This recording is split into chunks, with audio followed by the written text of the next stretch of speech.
Yo! What's up sa inyo guys, no? So ngayong araw na to guys, nandito ako sa DMV, Department of Motor Vehicles. Kung makikita nyo sa nakaraang video ko guys, tapos na ako mag-exam, bumagsak ako ng isang beses, tapos sa pangalawang beses, nakapasa ako. Ngayon, para makuha ko na yung lisensya ko, mayroon pa akong kailangang isa pang gawin. So kailangan ko pang mag-behind the wheel para makuha ko yung lisensya ko, no?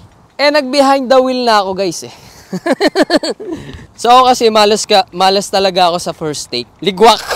So ngayon guys, papakita ko sa inyo kung saan ako nagkamali. So bakit ako bumagsak doon sa unang behind the wheel ko.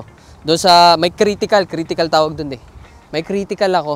So magte-take ulit ako ng behind the wheel ko next week. So hopefully maging okay ang lahat at makapasa na ako. At ipapakita ko rin ngayon sa inyo guys kung paano ba o yung experience ko, kung ano yung mga ginawa ko nung unang behind the wheel ko, kung ano yung mga tinanong sa akin. Papakita ko sa inyo guys kung ano mismo yung pinagawa sa akin ng instructor, kung ano yung mga tinanong niya. Ako kasi driver na ako sa Pilipinas guys, nagda-drive na ako. So meron akong professional driver's license sa Pilipinas. Pero iba pa rin kasi rules dito guys. Kaya siguro ako bumagsak nung una kasi meron pa akong isang rules na hindi alam. Tsaka nalito talaga ako doon sa center lane siya. Tapos pinag-left niya ako doon sa may stoplight mismo. Hindi ko napansin yung arrow kasi medyo nasa pinakaunahan. Kaya yun, gligwak. So ayun guys, simulan na natin. Hey! So syempre papasok na ako. Di naantay ko na nga yung instructor ko, no? Di yun na, dumating na. Binaba ko na yung bintana. So ayun na, tinanong niya na ako. Ito nga pala yung mga tinanong niya sa akin. Ha! Ay, yung signal. So left, right, chinek niya, umikot siya. Going to the left. Going to the right. And stop. So perfect. Kuha ko yun. Galing ko. Locate your emergency brake and activate it. Emergency brake. Point to your windshield wiper neutral. Sunod, wiper. So, check niya rin yung wiper ko. Your defroster. Just point to it. And your defroster. So, defroster. Tuturo ko lang daw. So, tinuro ko defroster, front, rear. Hazard light. Hazard light. Headlights control. Headlight. Just point to it. Turn it on. I'll let you know when to turn it on. And then, go na daw kami. Yun na, tumigil na ang mundo. Tug, tug, tug, tug, tug, tug, tug, tug, tug, tug, tug. Ganun na yung puso ko, guys. Tapos, di lumabas na kami dito sa DMV. So, guys, di yan na. Uma-under na kami, guys. So, guys, tapos pina-pull over niya ako dito. So, guys, pag pinapa-pull over niya kayo, guys, iingatan nyo na bumangga dyan sa curb. Ayan, curb tawag dyan.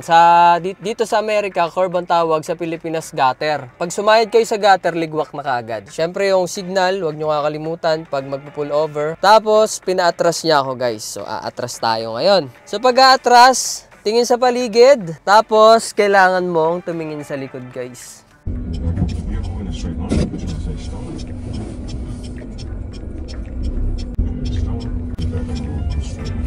Ito kasi merong camera dito guys, so meron siyang monitor sa likod. So wag daw akong titingin dyan. So kailangan dito ako sa mga mirror titingin tsaka dun sa likod. Kasi daw, hindi lahat ng sasakyan ay merong rear camera, merong malaking monitor. Kaya kailangan ko mag-adjust sa situation.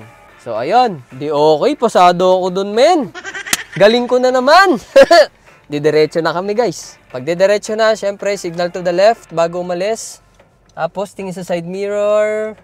Go Rebels. So pag may nakita kayong stop, matik talaga mag-i-stop kayo. Dahil pag hindi ka nag-stop guys, bangga ang aabutin nyo dahil mabibilis talaga yung mga sasakyan dito. So guys, dito makikita nyo yung stop sign, nakalagay all way. Ayan. So dito guys, first stop, first go dahil apat yung stopan sa apat na daanan. Parang sa kung nakapunta kayo ng Olongapo City sa SBMA, parang ganun talaga dito. And then dito ako dinaan guys, dito sa Cherokee. Yan, stop na naman dito. Dito kami mismo dumaan, guys. Stop. Yan. So, syempre, signal tayo to the left. Left ako pinadaan. Importante din, guys, yan, katulad yan, may speed limit. So, kailangan susundin mo rin yung speed limit na yan. Ayan, 25 lang tayo. So, dito ako mismo dinaan, guys. Papakita ko sa inyo kung saan ako nagkamali. Saan ba ako nagkamali? Tapos, stoplight na, guys. Ayan na. So magle-left turn na tayo dahil green. Pasok na natin yan, kuys. Green eh. Ayan guys, dito ako mismo nagkamali guys eh. So dito, pina-left niya ako. Sabi niya, turn left. Ayan, dito. So guys, hindi ako pumasok dito sa center na to. Yan, dapat papasok ka sa center na to. So dito ako, nasa gitna ako pumasok. Diyan ako naghihintay. Ang siste, dahil pinagle-left ako nung instructor ko, hindi ako pumasok dito sa lane na to. Nandun lang ako naghihintay, nag-green ngayon. Eh syempre, yung instructor sabi niya mag-left ako. Eh ang tagal mag-green nung araw, nag-green yung bilog. Sabi ko sa sarili ko, tangina, alam ko na to, mali na ako. So ang mali ko, hindi ko na lang dinerecho, sana pala dinerecho ko na lang. So ayun, dahil red, ay nag-green, eh may nasa likod ko, wala, ligwak na. Bagsak, critical na tawag dun guys. So pabalik na sana ako, mabilis lang sana na ikot yun, kaso ang tanga ko talaga. Tsaka ang layo ng araw guys, di ko talaga napansin. Tsaka pag hindi mo talaga kabisado yung daan, tapos bago-bago ka lang, wala, ligwak ka talaga. Kaya yun, isa sa mga tips ko sa inyo, aralin nyo rin yung sa may center lane na yun. Nandito nga pala ako ngayon guys, dito ako nag-take ng behind the wheel ko sa Lodi kasi madali daw dito. So wala daw halos bumabagsak dito. Napakamalas ko, ako yung isa sa bumagsak ng unang take. So magti-take pa lang ako next week guys ng pangalawang beses. Kaya tignan natin kung anong kakalabasan. So guys, dahil naituro ko na sa inyo kung saan ako sumablay, bali mag-iikot-ikot na lang ako dito para ma-memorize ko na talaga tong buong Lodi. Para wala nang dahilan yung instructor para ibagsak ako! Ha! Galit na ako. So guys, tignan nyo yung mga stoplight dito. Ayan, katulad niya, no? Diba? Pag bago-bago ka, diba, nakakalito. Lalo dito guys, merong tawag dito, unprotected left turn na tinatawag. So pag naka-green sa'yo, yung kabila, naka-green din. So pwede kayong magsalpukan pag hindi mo alam kung sino yung priority sa inyong dalawa. Pwede kayong magbanggaan dahil go din siya. Tapos ikaw, magle-left ka. Diba, magle-left ka, yung kabila, go pa diretso. O di pag dumiretso yung ganun, boom! Di salpok ka. So, ang priority dun guys, yung nandun sa kabila, yung straight. Ikaw maghihintay ka kahit naka-green ka. So, yun yung medyo nakakalito pa dito guys pag dinaan kayo sa ganun ng instructor nyo. So, dito ako nagpa-practice ngayon guys sa Cherokee. Ayan o, Cherokee.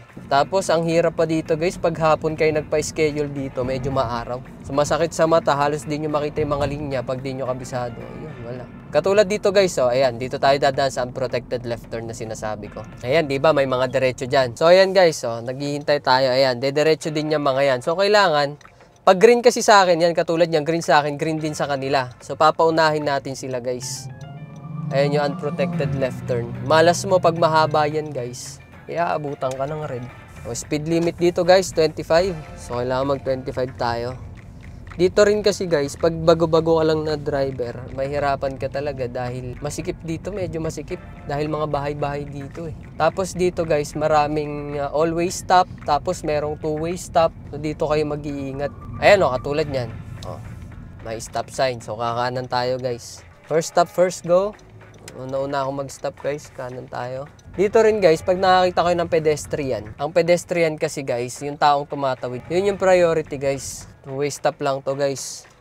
So walang stop doon sa magkabila, kaya sisilip ka kaliwat kanan. So pag clear, diretso tayo. So tingin ko yun lang naman yung mga mga dapat yung tandaan pag dito, pag mga residential area. Iba pa yung rules doon sa sa marami pa guys, sa mga sign, tapos doon sa freeway, iba pa doon. So mamaya papasok tayo sa freeway guys. So guys, papasok na tayo dito sa freeway no guys. So guys, dito, magma-merge kasi tayo sa fast lane guys. Kailangan sasabayan mo yung traffic flow tapos hahanap ka ng bakante.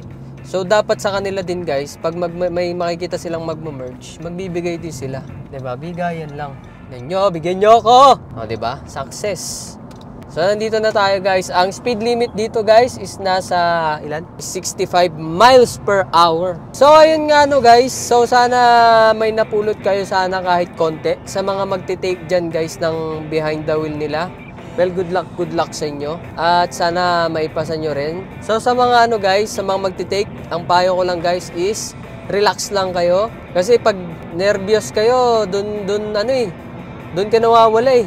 Nabablanko ka eh. Siyempre hindi mawawala yung nervyos. Ang importante pa rin ay nag-practice ka. Pag nag-practice ka kasi, kahit ninenervyos ka o kahit kinakabahan ka guys, siyempre yung muscle memory mo, yung pinractice mo, nandun pa rin yun. Kaya kahit kabahan ka, smooth pa rin yung pagdadrive mo. So ayun guys, importante lang practice, knowledge. Pag walang knowledge, walang power. So guys, see you sa next video ko guys. Maraming salamat sa inyo guys sa panonood at tinapos nyo tong video. Huwag nyo naman kalimutang i-share, subscribe, and follow, and like, and share the rat ng video ko guys. Thank you guys! Hey!